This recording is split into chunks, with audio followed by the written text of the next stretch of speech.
Coucou, donc me revoici toujours en ce mardi 25 octobre 2022. Donc j'avais envie de vous faire une toute petite courte lecture sur l'art du calme intérieur, un livre de sagesse qui nous ramène à l'essentiel. Voilà, je vous l'avais promis, donc je vais commencer à lire quelques petits extraits. Donc chaque fois qu'un silence vous entoure, écoutez-le, remarquez-le tout simplement. Je vais laisser le son parce que je vous ai mis une musique zen avec flûte, clochette tibétaine et bruit de la nature. Voilà, une musique de relaxation. Donc, je vais baisser le son. Donc chaque fois qu'un silence vous entoure, écoutez-le, remarquez-le tout simplement. Donc c'est le chapitre 1, le silence et la quiétude. En perdant contact avec sa quiétude intérieure, c'est avec soi-même que l'on perd contact. En perdant contact avec soi-même, on se perd dans le monde. Le sentiment le plus intime de soi, de son essence, est inséparable du calme intérieur. C'est le « je suis », plus profond que le nom et la forme. La quiétude est votre nature essentielle. Quelle est, en fait?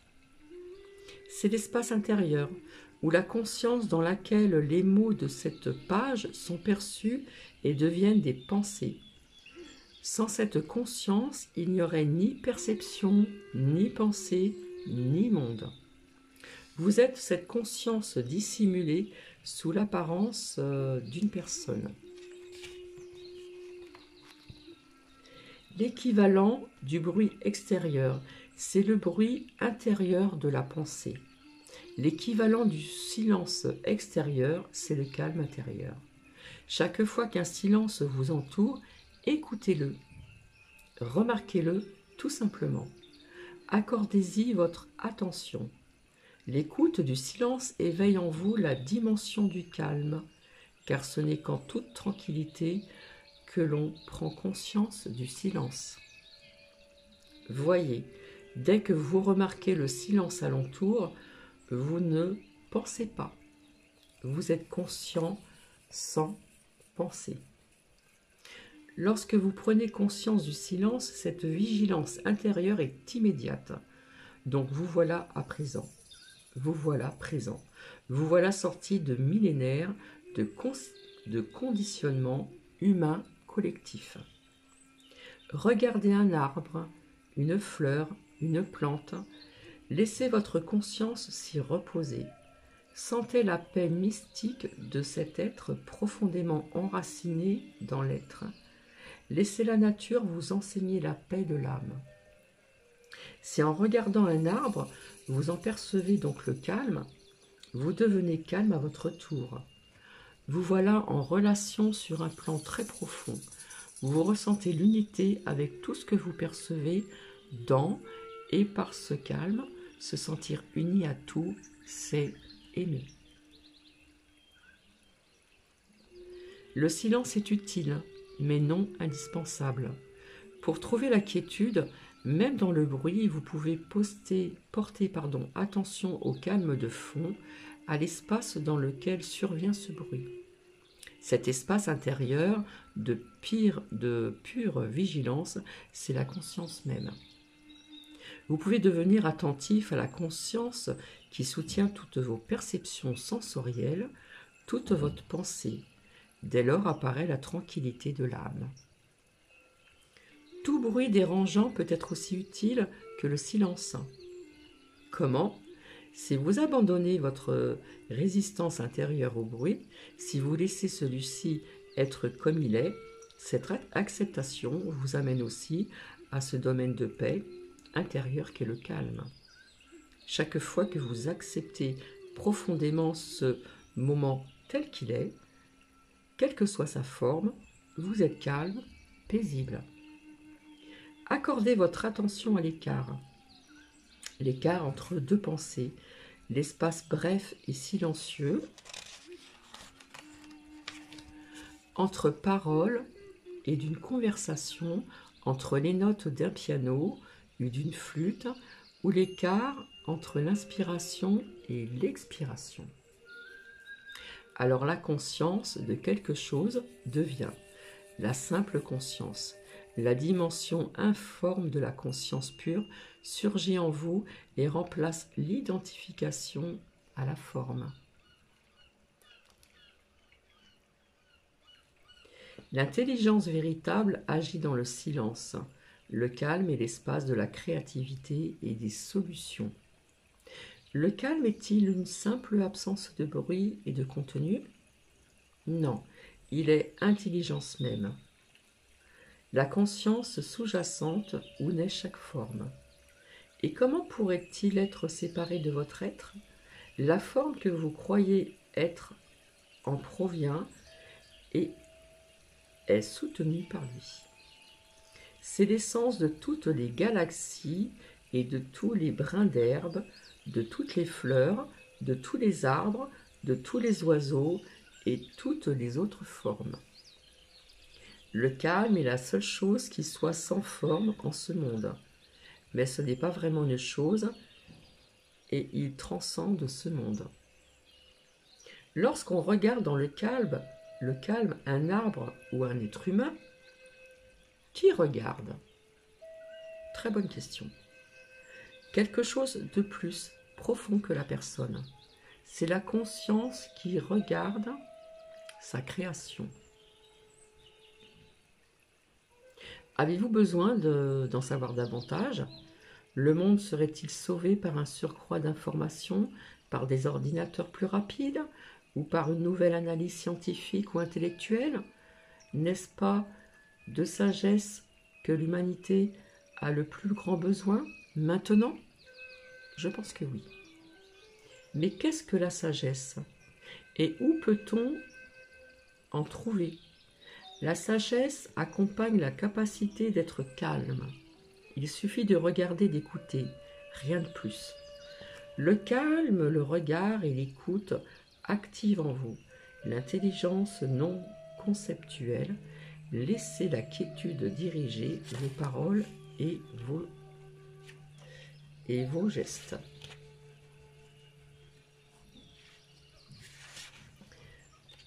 Je continue. Chapitre 2, au-delà du mental. Je m'arrêterai après. La condition humaine, c'est d'être immergé dans la pensée. La plupart des gens restent toute leur vie prisonniers des limites de leur pensée. Ils ne dépassent jamais un sentiment de soi personnalisé, construit par le mental et conditionné par le passé. Tout comme en chaque être humain, notre conscience comporte une dimension beaucoup plus profonde que la pensée. C'est votre essence même. On peut l'appeler présence, attention, conscience inconditionnée. Dans les enseignements anciens, c'est le Christ intérieur, votre nature de Bouddha. Découvrir cette dimension vous libère, ainsi que le monde, de la souffrance que vous vous infligez, de même qu'à autrui. Lorsque le petit moi définit tout votre bagage et mène votre vie, l'amour, la joie, l'expansion créatrice et la paix intérieure durable ne peuvent pénétrer dans votre vie qu'à travers cette dimension inconditionnée de la conscience. Si vous reconnaissez, même par instant, que les pensées traversant votre esprit ne sont que des pensées, si vous observez vos schémas réactionnels à mesure qu'ils se produisent, alors cette dimension émerge déjà en vous. C'est la conscience dans laquelle surviennent les pensées et les émotions. C'est l'espace intérieur intemporel où se déploie le contenu de votre vie. Le flux de la pensée a une force énorme qui peut aisément vous emporter. Chaque pensée se donne tellement d'importance. Elle veut attirer toute votre attention. Comme il est facile de se prendre au piège de ses propres prisons conceptuelles, le mental humain, dans son désir de connaître, de comprendre et de contrôler, prend ses opinions et points de vue pour la vérité. Il dit, c'est ainsi que cela fonctionne. Vous devez dépasser la pensée pour vous apercevoir que peu importe comment vous interprétez votre vie, celle d'un autre ou son comportement, et peu importe le jugement que vous porterez sur une condition, j'ai envie de dire qu'il n'y a pas de jugement à porter. C'est ce que je rajoute. Ce n'est qu'un point de vue parmi maintes possibilités. Ce n'est qu'un amas de pensées. Mais la réalité est un ensemble unifié dans lequel tout est entrelacé, où rien n'existe en soi, ni isolement. La pensée fait éclater la réalité. Elle la découpe en fragments conceptuels. Le mental est cet instrument utile et puissant, devient fort contraignant s'il s'empare totalement de votre vie, et si vous ne voyez pas qu'il constitue un aspect négligeable de la conscience que vous êtes. La sagesse n'est pas un produit de la pensée. La profonde certitude qu'est la sagesse naît d'un simple geste, celui d'accorder toute votre attention à un être. L'attention, c'est l'intelligence primordiale, la conscience même. Elle dissout les barrières de la pensée conceptuelle et s'accompagne de la connaissance, de la reconnaissance, que rien n'existe en soi, ni séparément. Elles font le sujet et l'objet de la perception en un champ de conscience unifié. Elle guérit la séparation. Chaque fois que vous êtes plongé dans la pensée compulsive, vous évitez ce qui est. Mais vous ne voulez pas être là où vous êtes, ici maintenant. Bon, ensuite, ça parle de religion, politique, etc. S'éveiller sur le plan spirituel, c'est s'éveiller du rêve de la pensée. Le domaine de la conscience est trop vaste pour être saisi par la pensée. Lorsque vous ne croyez plus tout ce que vous pensez, vous sortez de la pensée pour voir clairement que le penseur n'est pas votre être essentiel. Comme le mental dépend de l'insuffisance, il est toujours avide d'avoir davantage. En vous identifiant au mental, vous tombez très facilement dans l'ennui et l'agitation. L'ennui signifie que le mental a faim de stimulation intellectuelle et que son appétit n'est pas satisfait.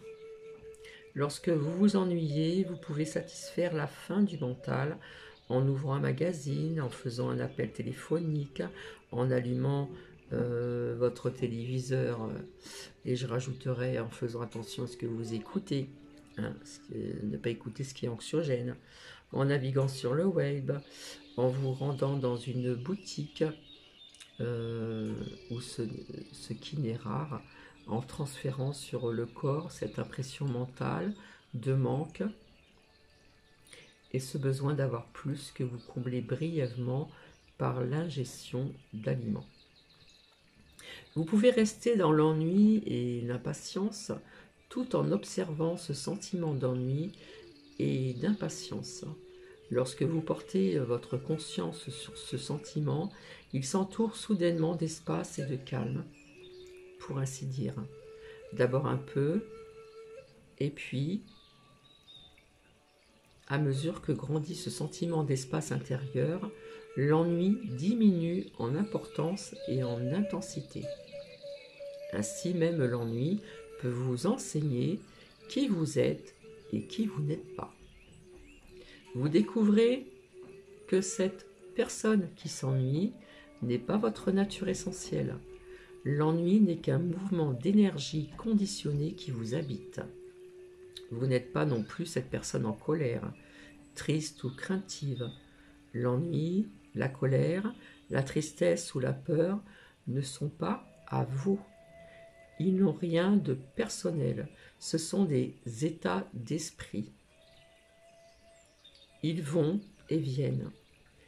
Rien de ce qui va et vient Imaginez-vous. Je m'ennuie? Qui c'est cela? Je suis en colère? Je suis triste? J'ai peur? Qui c'est cela? Vous êtes le fait de connaître et non l'état connu. Tout préjugé implique l'identification au mental. Il signifie que vous ne voyez plus l'autre humain, mais seulement l'idée que vous en avez. Ramener à un concept la vitalité d'un autre humain constitue déjà une forme de violence. Si elle n'est pas enracinée dans la conscience, la pensée devient égoïste et dysfonctionnelle. L'ingéniosité, dépourvue de sagesse, est extrêmement dangereuse et destructrice. C'est l'état actuel de la majeure partie de l'humanité. L'amplification de la pensée par la science et la technologie, ni bonne ni mauvaise en soi. Elle est aussi devenue destructrice, car souvent la pensée initiale n'est pas enracinée dans la conscience. La prochaine étape de l'évolution humaine consistera à transcender la pensée. C'est notre tâche urgente. Cela ne veut pas dire cesser de penser, mais tout simplement ne pas être identifié à la pensée, ni possédé par elle. Sentez l'énergie de votre corps intérieur. Le bruit du mental ralentit alors ou cesse immédiatement. Sentez-la dans vos mains, vos pieds, votre abdomen, votre poitrine. Sentez la vie que vous êtes, la vie qui anime ce corps. Ce corps devient alors une ouverture. En quelque sorte, il donne accès à un sentiment plus profond de vitalité sous les émotions influctuantes et l'activité mentale. Il y a en vous une vitalité que vous pouvez sentir de tout votre être et non uniquement dans la tête. Chaque cellule vit dans cette présence qui vous dispense de penser. Cet état n'exclut pas la pensée si elle est nécessaire à des fins pratiques. Le mental fonctionne encore et d'une façon magnifique quand l'intelligence supérieure que vous êtes l'utilise et s'exprime par lui. Vous ne l'avez peut-être pas remarqué, mais de brèves périodes de conscience sans pensée se produisent déjà d'une manière naturelle et spontanée dans votre vie. En vous livrant à une activité manuelle, en traversant une pièce, en attendant au comptoir de la ligne aérienne, vous pouvez être aussi complètement présent que les parasites mentaux habituels se calment pour laisser place à une présence consciente. Vous pouvez aussi regarder le ciel ou écouter quelqu'un sans faire de commentaire mental intérieur. Vos perceptions deviennent claires comme du cristal, limpides et dépourvues de pensée. Pour le mental, cela ne compte pas, car il y a d'autres chats à fouetter. De plus, comme ce ne sont pas des moments mémorables, vous ne les avez pas remarqués. En réalité, c'est ce qui vous arrive de plus important. C'est le début du passage de la pensée à la présence consciente. Acclimatez-vous avec aisance à l'état de non-savoir. Il vous permet de dépasser le mental qui essaie toujours de conclure et d'interpréter, craignant de ne pas savoir. Ainsi, lorsque vous êtes à l'aise dans le non-savoir, vous dépassez déjà le mental. De cet état surgit alors une certitude plus profonde, non conceptuelle. La création artistique, le sport, la danse, l'enseignement, l'aide aux personnes, etc., la maîtrise de n'importe quel champ d'activité implique que le mental n'est plus engagé, ou du moins il occupe une place secondaire. Il devient une force et une intelligence plus grandes que vous, et pourtant essentiellement unis à vous. Il n'y a plus de processus décisionnel. La bonne action exerce spontanément sans que vous en soyez l'acteur. La maîtrise de la vie est le contraire du contrôle. Vous vous alignez sur la conscience supérieure qui agit, parle, effectue le travail. Un instant de danger peut susciter une cessation temporaire de flux de la pensée et ainsi vous donner un aperçu de ce que veulent dire la présence, l'éveil ou la conscience. La vérité dépasse largement ce que le mental peut comprendre. Nulle pensée n'englobe la vérité. Au mieux, elle peut l'indiquer. Par exemple, celle-ci. Toutes choses sont intrinsèquement une. C'est donc là une indication, non une explication. Comprendre ces paroles, c'est sentir au fond de vous la vérité qu'elle indique.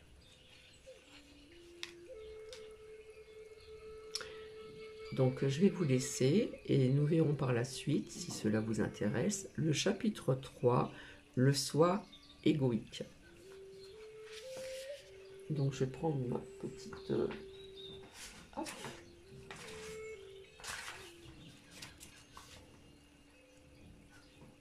Voilà. Donc je vais augmenter encore le son. Voilà, pour une musique zen, flûte, cloche tibétaine et bruit de la nature. Une musique de relaxation. Je vous fais des bisous et je vous dis à très bientôt. À bientôt.